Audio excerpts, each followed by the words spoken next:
Okongo Omogeni as well. He's been missing in action.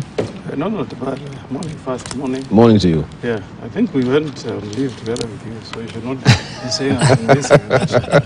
It was a worthy break. I came back last week, you weren't here as well. Sosion at least has been here all along. Good morning, Sosion. Good morning to you, Diba. Thank you. I'm not aware whether political leaders ever take leave. They ever take leave? On duty. They could have been on duty. He's talking about recess in Parliament. Yeah, the resumption is this week. No recess. But recess are very busy in committees. Recess, you go to your people and console them on it. Sosion knows he has been in Parliament, so I was out of town most of the past 3 weeks. So we were on recess, but we are now back. We resumed last week, so we are on. You're on? Yeah, we are on now. How are the people of Nyamira? Well, things could be better. The economy is not doing very well. They are choking. I think the biggest problem facing my people, I don't know about Kamukunji and the county of Bomet, but in Nyamira, the cost of living has really skyrocketed, the bulb. And everybody you meet, they're agonizing on how to survive. Just the basics. Not about where to go and buy a nice shirt, but just how to survive, to meet the basics. There are jokes, there are people now telling us that buying a package 2 kilos of sugar is equivalent to buying a bag of cement. So something that has never happened in the country. So life is really difficult, and I don't know what solution the government of the day will provide, because the world all over, you must care for the vulnerable. You must care for those in society that don't enjoy good incomes, and you see how you cushion them.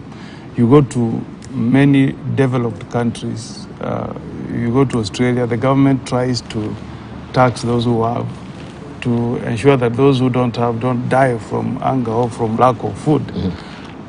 You go to the US, there is a program to give food subsidies to those who are not in employment, and even also give them money, what they call social support program. I saw that unemployment has risen by another 3 million Kenyans who are just out there seeking to join the job market. So things are not very good. And then finally, speaking to the people we represent, the Mwananchi, this thing you call housing tax, very unpopular with Kenyans, both unemployed and the employed.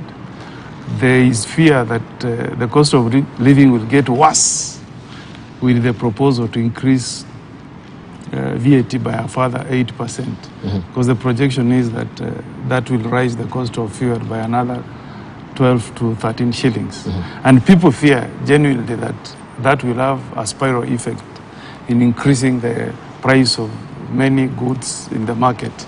And also a number of services will go up, including transport on border, which is the most common form of transport for our people in the rural areas. So really, when you talk to Kenyans, there is a lot of desperation out there, and they think that their government is not listening to them. So I think if I was to talk to the good administration, let them put their ear on the ground, listen to what Mwananchi needs on the ground. You know, a teacher gave me an example of this talk going around, that the housing levy is not a tax. We are just taking more money from your payslip. Why are you complaining? It's not a tax. And they told me that's what a king in France called Louis XVI told the citizens when they were telling him, we are angry, we cannot afford bread. He was not able to communicate with them. He thought these guys are looking for something better. So he told them, if you don't want bread, why can't you go to the shops and buy cakes? What in essence what they're telling him is, we don't have money to buy bread. He thought they have the money, they were spoiled for choice. So what teachers are telling me is, they are telling the president to look at their payslip. They don't have this option of giving out more money to the government, either to save for them or to build houses for them. And one asked me, by the time he contributes the 3% housing levy, he has already been taxed. That money is coming net of his income. After you have paid pay as you earn, and then you make another contribution for the housing levy. And he's saying he's due to retire. That particular teacher told me he's due to retire in another 4 years. So he will never really benefit from this housing scheme. And he's asking, why is he being told that when he will go for the money that he's being told is a saving, he's being told that he will again pay tax on it. So that is tantamount to double taxation. So the bill, let's borrow from what happens in developed jurisdictions. When we have an issue like this that is very, very contentious, that you can see is really dividing the country down the middle, we should sit on a round table and discuss. Biden and McCarthy, Speaker of House of Representatives in the US, have been discussions for the last 3 weeks. In fact, you saw Biden cut his trip. He was meant to travel down to Australia. He cut his trip, went back to the US to engage in a bipartisan discussion with the House Speaker, McCarthy. And they have agreed that fine, will allow the government to raise the debt ceiling, but on the understanding, just imagine, on the understanding that there will be no new taxes on the American people. Because they are appreciating that there is recession, globally. Why can't we as a country also sit down and discuss? I've not had any Kenyan, it's my final point, I've not had any Kenyan having a problem with the taxing people like my friend Sosion here, who is going to earn $1 million, the 35% tax. That's not controversial. I've not had Kenyans raising any finger. But the taxes that are going to be impactful on the low-cadre Kenyan, the Kenyan who is already choking under the high cost of living, we cannot be so insensitive to say that we will push this down the throat of Kenyans. This is a matter that really needs to be debated, the pro and cons of it, and then we make a decision. I underline, we make a decision that is not populist, but is in the best interest of Kenyans. Okay, let's hear from Mheshimiwa Yusuf regarding this, the latest developments. We have almost 70 lobby groups. The last time I checked, I think it was ticking at 66 right now, who also are stoutly opposed to, first of all, the finance bill itself, primarily the housing levy 3% as it is. This is the voices of organizations. Lately, Ovado Kenya Association of Manufacturers also adding their voice to it, saying that businesses will be adversely affected if this is steamrolled, and they'll have no choice other than to scale down on their staff as well. What is your opinion on this? Because I think now it rests with Parliament. And we see this is where we have bugbears and fears regarding legislators who sometimes in their heart they're not really for this particular bit, but because of where the political position they're taking, they're shoehorned to actually pass this particular bill. Well, let me first of all say that the financial bill is a big bill. It has a lot of things, both good and bad. And therefore, when you focus on it without breaking it down into parts, you create a lot of confusion. And these people that you have mentioned are interest groups. In a democratic society, interest groups go out and they promote issues that are of special interest to them.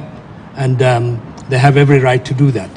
But I come from a constituency which has got a serious housing problem. A constituency which has one of the largest slums, informal settlements.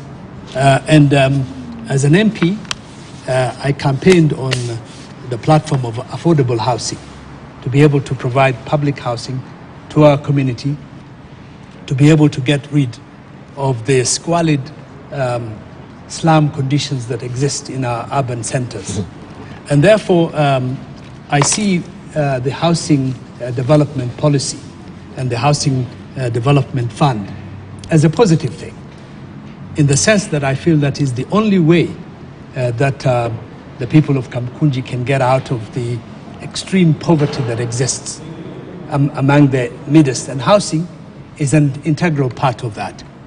We must also look at the fact that 6.4 million Kenyans live in slum conditions. 90% of those, including the people of Kamkunji, live in rented accommodation. 60% live in this informal settlements. And therefore, you need some intervention from the state to be able to move into that sector and make a difference. And how do you do it? There are three ways perhaps that you can help in public health, public housing improvement.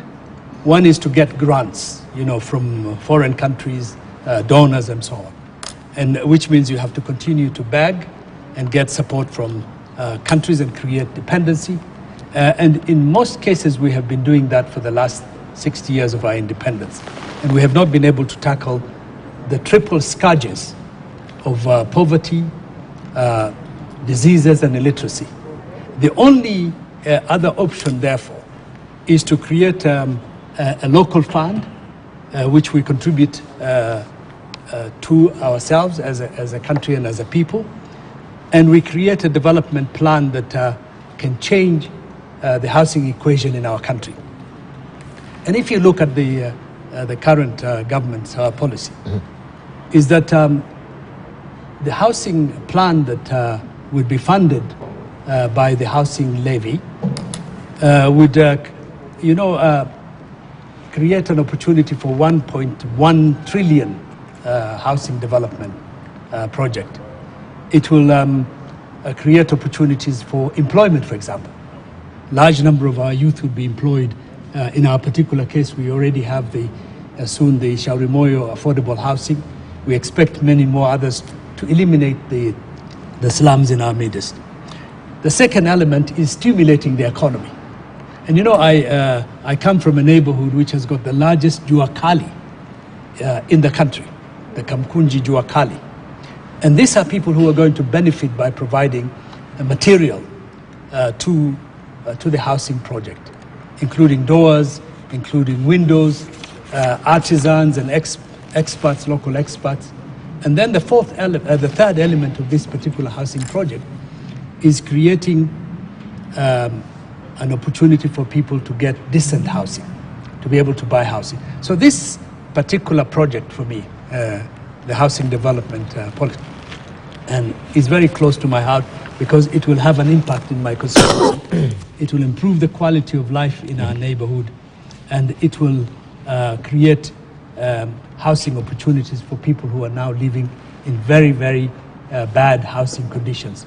And so we have to make a choice as a country, whether we would allow an extreme poverty and slums in our midst, when we have the ability to be able to contribute to change in our society by creating affordable housing for those people who do not have. So that is why I think... Well, I wanted just to latch on the issue. So, but there is other elements of the finance bill, fantastic, which are good or bad. Yeah, we need to look at those things bit by bit. And if there are areas where we really need to change and amend, let's do so. And when it comes to the floor of the House, those are some of the things we'll be considering. So the government had also a handy opportunity to try and stimulate the housing upgrading program like the slums that we have in Majengo area. We had also Kibera slums as well. But also, looking back to that, it seems it never took off. And a lot of politics also came into it. The people who are meant to actually be beneficiaries of his houses were not the real beneficiaries. People who are well connected, some of them got some of his units, and the person that was meant to have it, people say, you don't have the wherewithal to also just have the upkeep to maintain that particular house. So for you, if you don't have a consistent income, how then will you maintain even that particular house? So they opt to rent it out, and by renting it out, they're not really benefiting, or we're not really achieving that particular goal of upgrading the slums or outfacing the slums in Majengo, which you are, of course, the MP of, in Kamkunji, in Kibera, Don't you think also this is not achieving what it was meant to do in the first place? Can we learn from that particular project so that we don't repeat the same mistake as we come to this housing levy? Well, this is a very different argument from what I had supported. Obviously, there has been some terrible mistakes because of corruption, nepotism, incompetence in management in this particular sector. And there are, of course, people who have benefited undeservingly. What we need to do is to put into place institutions, rules and regulations that would make it difficult. And we need watchdogs like Parliament, the public sector, to be able to make sure that that kind of excesses or failures do not happen. But that is completely different from the idea of developing a public housing scheme that would benefit the majority of the Kenyan people, poor people who live in terrible housing conditions, like in Majengo, like in Shauri Moyo, like in Kiambiu in my neighborhood. These people really need support, and we need to change the quality of life of those people. But the other argument is whether this money is going to be spent well, whether it is going to be embezzled, is a different type of argument. And we need to make sure that we have the institutions, we have the legislations, and we take the necessary action. Because after all, Kenya is not going to be fixed by outsiders. Kenya is not going to be funded by donors' money. Kenya is ours. And whatever mistakes that there are, whatever shortcomings we have, we must correct them so that we can move forward. But I think much of the argument about the housing levy is political. It is political in the sense that it is not looking at the benefits and the impact that this is going to have in terms of creating employment, in terms of stimulating our economy, in terms of lifting millions of people who now live in deplorable conditions from poverty and underdevelopment, and providing them with decent housing. And I think this is a good thing for our country. It's a good thing for my constituency. And I think that we should consider it positively and objectively, rather than make it a political football. But let me again repeat that in fact the financial bill is broad.